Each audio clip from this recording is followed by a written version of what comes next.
JK Sports TV en français Champions League Show. Épisode spécial, résultats du tour de barrage et affiches à venir. Bonjour à tous, bienvenue sur de JK Sports TV.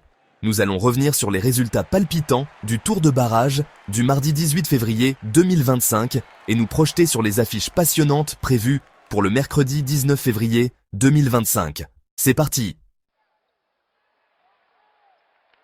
Mardi 18 février 2025 a offert des matchs vraiment captivants. Des équipes ont tout donné pour se qualifier pour la prochaine étape de la Champions League. Voyons cela de plus près. Commençons par l'affrontement à l'Allianz Arena, où le Bayern Munich a affronté le Celtic. Le match s'est terminé sur un nul 1-1, mais le Bayern se qualifie grâce à un score cumulé de 3-2. Une fin de match haletante. Le Celtic a ouvert le score tôt dans la rencontre, mais Alphonso Davies a arraché l'égalisation dans le temps additionnel, brisant les espoirs écossais et assurant la qualification du Bayern. Une conclusion dramatique en effet. Ton avis sur la prestation du Bayern ? Le Celtic a surpris tout le monde en ouvrant le score dès la première mi-temps, mettant la pression sur le Bayern. Les Bavarois ont eu du mal à imposer leur rythme et ont laissé des espaces en défense, permettant aux Écossais d'espérer un exploit. Ce n'est que dans le temps additionnel qu'Alphonso Davies a délivré son équipe en égalisant d'une frappe imparable. Ce but a scellé la qualification du Bayern avec un score cumulé de 3-2, mettant fin aux espoirs du Celtic. Malgré la qualification, le Bayern devra impérativement renforcer sa défense et éviter de telles frayeurs s'il veut aller loin en Ligue des Champions. Direction San Siro, où l'AC Milan recevait Feyenoord. Le match s'est soldé par un nul 1-1, permettant à Feyenoord de créer la surprise et de se qualifier avec un score cumulé de 2-1. Un énorme coup de tonnerre. Feyenoord a rapidement ouvert le score, et malgré l'égalisation milanaise, les Italiens n'ont pas su forcer la décision. Le tournant du match est venu avec l'expulsion de Théo Hernandez en seconde période, a changé la dynamique. Une décision controversée pour simulation qui a laissé Milan à 10 contre 11, en infériorité numérique à 10 contre 11 dans un moment crucial. Un coup dur pour Milan qui a manqué de réalisme et d'agressivité dans la surface adverse. Le Feyenoord a su gérer la pression et maximiser ses opportunités. Notez aussi que l'arbitrage a eu un impact significatif, notamment avec le carton rouge d'Hernandez. Quel impact pour les clubs italiens en Europe? Tu n'en sais. L'élimination de Milan est un avertissement pour les clubs italiens. La discipline et le sang-froid sont essentiels à ce niveau de compétition. À Lisbonne, Benfica et l'AS Monaco nous ont offert un match spectaculaire, 3-3. Dès le coup d'envoi, Monaco a montré son intention de renverser la situation. L'équipe de Ligue 1 a ouvert le score rapidement grâce à un but de Wissam Ben Yedder, profitant d'une erreur défensive de Benfica. Les Portugais ont réagi avec une égalisation rapide signée Rafa Silva, qui a conclu une belle action collective. Les Monégasques ont repris l'avantage à la 30e minute grâce à Golovin, bien servi par Minamino, portant le score à 2-1 en leur faveur à la pause. À cet instant, Monaco était virtuellement qualifié. Au retour des vestiaires, Benfica a intensifié la pression. João Mario a redonné espoir aux siens en inscrivant le but du 2-2 à la 55e minute. Mais Monaco n'a pas tardé à répondre avec un superbe but d'Ambolo, 65e, redonnant l'avantage aux visiteurs, 3-2. Alors que Monaco semblait tenir sa qualification, Benfica a trouvé les ressources nécessaires pour égaliser dans les derniers instants du match. À la 98e minute, Ángel Di Maria a marqué un but crucial, profitant d'une nouvelle erreur défensive monégasque.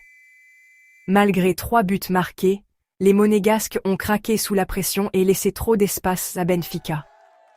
Menés à plusieurs reprises, les Portugais n'ont jamais baissé les bras et ont fini par obtenir leur qualification grâce à leur caractère et leur expérience.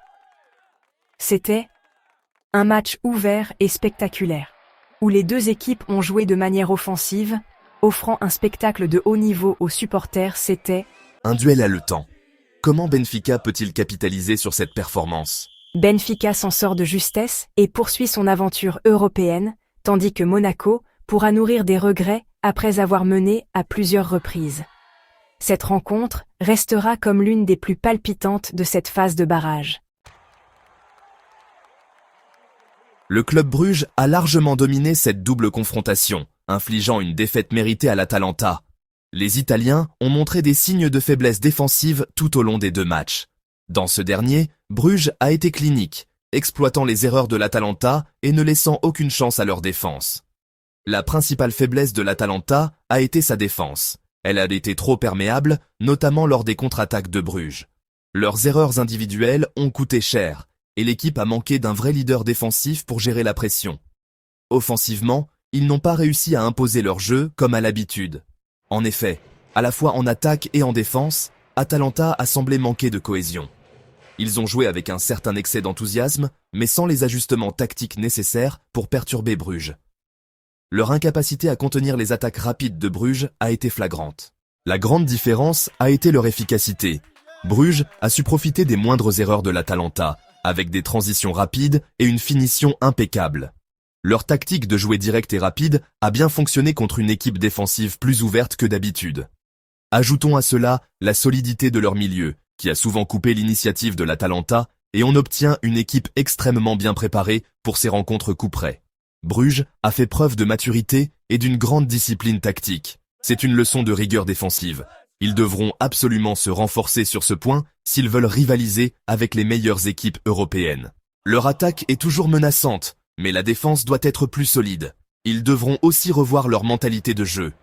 Une équipe qui veut aller loin en Ligue des Champions ne peut pas se permettre de jouer de manière aussi ouverte et désorganisée.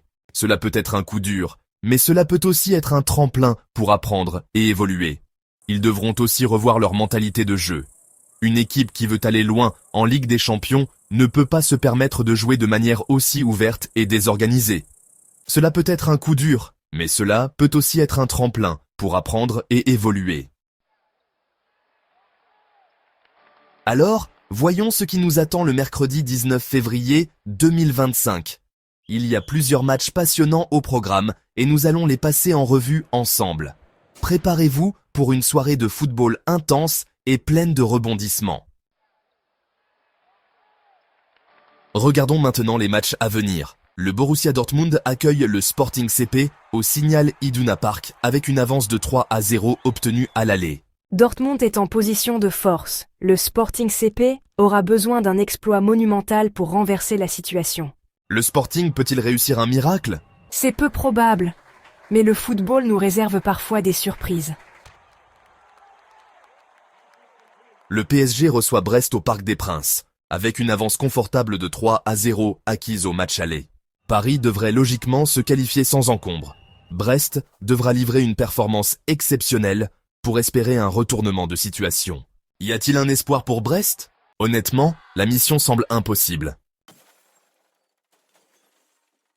Le PSV Eindhoven affronte la Juventus après avoir perdu 1-0 au match aller. C'est une confrontation très ouverte.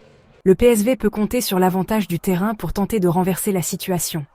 La Juventus devra rester vigilante. Qui a l'avantage ? La Juventus, mais de justesse. Tout reste à jouer.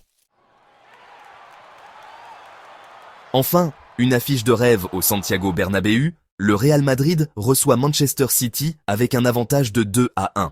Un choc au sommet. Le Real a une légère avance, mais la puissance offensive de City en fait un adversaire redoutable. À quoi peut-on s'attendre ? Un match intense et de très haut niveau. Impossible de prédire l'issue. C'est tout pour ce. Retrouvez-nous demain pour encore plus d'analyse et de décryptage. Merci Sophie et Marc pour vos précieuses expertises. Restez connectés sur JK Sports TV pour toutes les infos foot. N'oubliez pas de liker, partager et vous abonner à notre chaîne.